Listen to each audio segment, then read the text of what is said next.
안녕하세요. 닥터 꼬집입니다. 오늘은 그 치아 미백 방법 중에 하나인 실활치 미백에 대해서 좀 소개를 시켜 드리려고 하는데요. 일반적으로 전체적으로 치아를 밝게 하는 뭐 전체 미백이 있겠죠. 그게 일반인들한테 가장 많이 알려져 있고, 그게 치과에서 하는 전문가 미백이 있고, 뭐 자가 미백이 있고, 그거에 대해서는 한번 설명을 드렸던 것 같고, 많은 정보들이 인터넷상에 있는 것 같습니다. 근데 이제 실활치 미백이라 그래서 치아 하나가 다른 치아에 비해서 엄청나게 어두워져 있을 때, 그런 것들을 대부분은 이제 뭐 미백을 하지 않고 크라운을 씌워가지고 색깔이 혼자만 이상하니까 해결을 하는 경우들이 많은데, 그렇게 내면이 뭔가 엄청나게 어두워져 있는 경우에는 반드시 원인이 있겠죠. 그래서 그 원인을 파악을 하고 그 치아 자체만을 좀 밝게 만드는 실활치 미백이라는 게 있습니다. 그래서 그 부분에 대해서 한번 소개를 시켜 드릴 거고, 크라운이 아니더라도 해결을 할 수 있다 그러면, 심미적으로 어느 정도 복원이 돼서 옆에 치아의 색깔적으로 조화가 된다고 하면 크라운을 굳이 하지 않아도 해결이 되는 경우가 있습니다. 물론 모양이 이상하거나 실활치 미백을 했음에도 불구하고 옆에 치아에 비해서 색깔이 너무 약간 언밸런스하면 크라운을 하면 좋겠죠. 근데 크라운을 하더라도 내부가 변색이 되거나 어두운 상태로 하지 말라는 거죠. 그래서 실활치 미백 케이스를 한번 몇 케이스 보여드릴 테니까 어떤 내용인지 보시고 참고하시면 좋을 것 같습니다. 오늘 실활치 미백 한번 꼬집어 보겠습니다. 네, 실제 케이스 시작해 보겠습니다. 앞니가 변색이 되면 반드시 꼭 크라운 치료를 해야 될까요? 이번에는 크라운 치료를 하지 않고도 마무리를 한 케이스를 한번 보여드리려고 합니다. 크라운을 하지 않으면 환자 입장에서는 이득이죠. 치아를 깎지 않았다는, 치아를 조금 뭐 보존했다는 그런 이득도 있을 테고, 금액적으로도 크라운을 하지 않았기 때문에 이득을 보는 거죠. 근데 이런 정보에 대해서 별로, 뭐 치과사 입장에서는 크라운을 하나 더 깎으면 돈을 더 많이 버니까 좋겠죠. 하지만 환자를 위해서 어떤 치료가 맞는지를 돌이켜 보면, 앞니 같은 경우에는 치아가 온전하다고 하면 신경 치료를 하고 위쪽에 그 레진 코어 같은 거를 갖다가 충분히 잘 해주면 굳이 크라운을 하지 않고도 사용을 할 수가 있습니다. 그래서 이번 케이스는 그냥 그 레진 코어만으로 마무리를 한 케이스니까 보시고 좀 도움이 되셨으면 좋겠습니다. 50대 여자 환자분이셨는데요.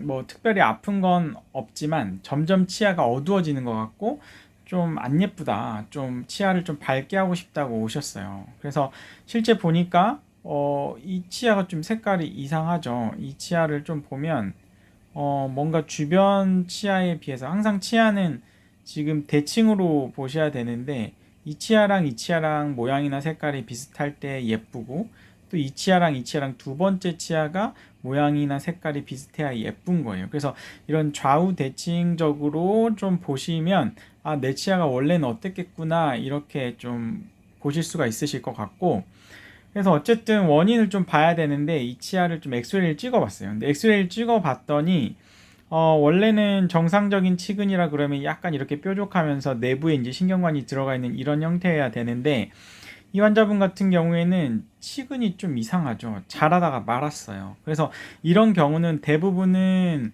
이제 본인은 기억을 하는 사람도 있고 안 하는 사람도 있는데, 한 번씩 크게 다쳤던 환자예요. 다쳤던 환자. 치아 외상이 있었던 환자들이 대부분은 이런 모습에 어렸을 때 아마 다치셨을 거예요. 다쳤기 때문에 이 치근 뿌리 쪽에 있는 세포들이 큰 충격을 받음으로 인해서 뿌리 성장이 멈춰버린 거고, 그래서 뿌리 두께도 굉장히 얇아요. 그래서 두께 성장도 안 된 거죠. 그래서 그렇게 됐고, 좀 뿌리 끝이 이제 더 이상 자라지 않으면서 신경도 죽은 거죠. 그래서 환자는 아프진 않았지만 그 당시에 이제 쿵 찍고 나서 뭐 그것 때문에 이제 아픈 거라고 생각을 하고 이빨에 신경이 죽었을 거라고는 아마 생각을 안 하셨던 것 같아요. 근데 어쨌든 진단은 신경이 죽은 거예요. 찬 거나 뜨거운 것도 못 느끼고 괴사가 됐고, 감사한 거는 이 주변에 염증이 커다랗게 잡혀가지고 막 고름이 질질질질 나오는 상황이 아니라는 거죠.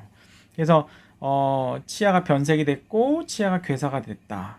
신경이 괴사가 됐다라고 진단을 했고 치료 계획은 일단 신경 치료 후에 실활치 미백, 치아 미백을 해보고 미백으로 해결이 안 되면 그때 가서 크라운 보철을 좀 예쁘게 좀 씌워 드리겠다라고 말씀을 드리고 치료를 시작을 했습니다. 그래서 어쨌든 신경 치료가 지금 메인은 아니기 때문에 일단 신경 치료는 이제 오픈 FX이기 때문에 저희가 특수한 재료 MTA라는 재료를 이용해서 거기를 특수하게 이제 신경치료를 했었는데 오늘의 주제는 실활치 미백이기 때문에 실활치 미백을 위주로 설명을 하겠습니다. 어쨌든 실활치 미백을 갖다가 2번 적용했어요. 2번 적용했는데 처음 색깔에 비해서 굉장히 많이 밝아졌죠. 그리고 3번 적용했어요. 3번. 3주 동안 적용하니까 어때요? 이 치아랑 거의 색깔이 비슷해졌죠. 그래서 이 환자분 같은 경우에는 너무너무 좋다, 너무너무 예쁘다고 만족해 하셨어요. 이 3번째 치아 이제 송곳니 같은 경우에는 치아 중에서 자세히 보시면 가장 노란 치아예요. 그리고 여기 치경부 쪽은 또 더구나 더 노랗기 때문에 항상 여기 실활치 미백을 할 때는 기준을 이 송곳니로 가져가면 안 되고 이 앞에 첫 번째 치아, 정중앙 치아로 가져가야지 색깔이 예쁘게 마무리가 될 수가 있거든요. 그래서 치료 전 후를 비교를 해보면 이 환자분 같은 경우에는 3주 동안 실활치 미백 약제를 적용을 해서 신경치료 후에 원하는 색깔을 얻었다는 거죠. 이렇게 됐기 때문에 환자분은 크라운을 할 필요가 있을까요? 굳이 할 필요가 없다는 거죠. 그래서 이 환자분 너무너무 만족을 했고 일반적인 뭐 보철 치료 없이 마무리를 했다는 거예요. 그래서 실활치 미백을 할 때는 일단 기본적으로 그 신경치료가 굉장히 중요해요. 신경치료를 굉장히 잘하는 게 중요하고 신경치료가 오케이 됐다 치면 그 다음에 그 위쪽에 신경치료 한 다음에 바로 약제를 적용을 하면 안 되고 그 밑에 반드시 베이스를 깔아줘야 돼요. 그러니까 예를 들어서 이 치아 같은 경우에 이제 이렇게 뭐 치아 뿌리가 생겨있다 치면 이 중간에 이제 신경이나 혈관이 들어가 있는 이런 공간이 신경 공간이 있겠죠. 그래서 이렇게 이제 안쪽으로 이제 보통은 입천장 쪽으로 구멍을 파니까 이렇게 돼 있다 그러면 이쪽 부분에 이제 신경치료를 1차적으로 마무리를 하는 거예요. 신경치료를 마무리를 하고 그 다음에 여기에다가 바로 미백 약제를 넣으면 최악의 경우는 여기가 뿌리가 다 흡수가 되는 칡은 외흡수에 굉장히 취약하기 때문에 이 굉장히 독한 이 약제를 쓸 때는 항상 그 약제가 치아 바깥으로 빠져나가지 않도록 여기에 베이스를 깔아주는 거예요.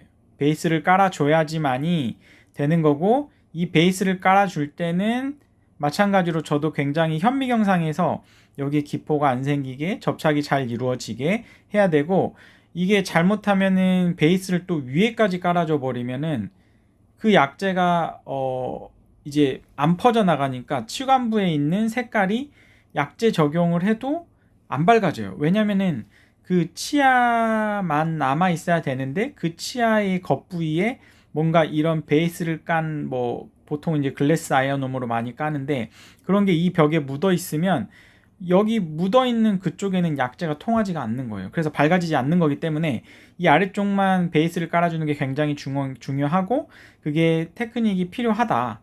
그걸 맨눈으로 하는 것보다는 당연히 확대된 화면에서 현미 영상에서 보면 정확하게 깔 수가 있는 거고 자, 그 다음에 이제 원하는 색깔을 얻었어요. 원하는 색깔을 얻었으면 이 색깔이 오래도록 뭔가 안정이 돼야 되잖아요. 색깔이 이 순간 밝았다가 또 점점 어두워져 버리면 안 되는 거잖아요. 그래서 일단 저희가 쓴 실활치 미백 약제는 굉장히 산성도가 높아요. 산성도가 높기 때문에 그러면 산성이 높으면 일반적으로 중화를 시켜줘야 되겠죠. 그래서 중화를 시키기 위한 그 과정이 필요한 거예요. 그래서 중화 과정을 또 거쳐줘야 되는 거고 그리고 맨 마지막에는 레진 코어를 해줄 때도 위에서부터 실링을 잘 해줘야 돼요. 위에서부터 접착이 잘 돼야지만이 레진 코어를 통해서 또 세균이 들어가면서 변색을 일으키는 것을 막을 수가 있는 거거든요. 그래서 신경치료도 중요하고 그 다음에 베이스를 깔아주는 이것도 중요하고 약제를 갖다가 또 잘 적용해 주는 게 중요하고 그 다음에 약제를 다 했으면 그 치아를 갖다가 중화시켜주는 과정이 또 굉장히 중요합니다. 그리고 마무리가 레진 코어로 되어줘야, 그리고 접착을 제대로 해줘야지만이 이 치아가 완전한 치료의 성공을 거두었다고 볼 수가 있는 거고, 이 환자처럼 크라운을 하지 않아도 충분히 가능하다. 이번 강의는 이렇게 좀 정리를 해볼 수 있을 것 같습니다. 이 강의가 도움이 되셨기를 바라고, 실활치 미백이 이 케이스 한 케이스만 이럴 수도 있지 운이 좋으면이라고 말을 할 텐데, 제가 다른 케이스들도 많이 올려드릴 테니까 닥터 꼬집 치과 DM 좋아요와 구독 하시면 좋겠습니다. 많은 도움이 되셨기를 바라고요. 다음에 또 더 좋은 케이스로 찾아뵙겠습니다. 감사합니다.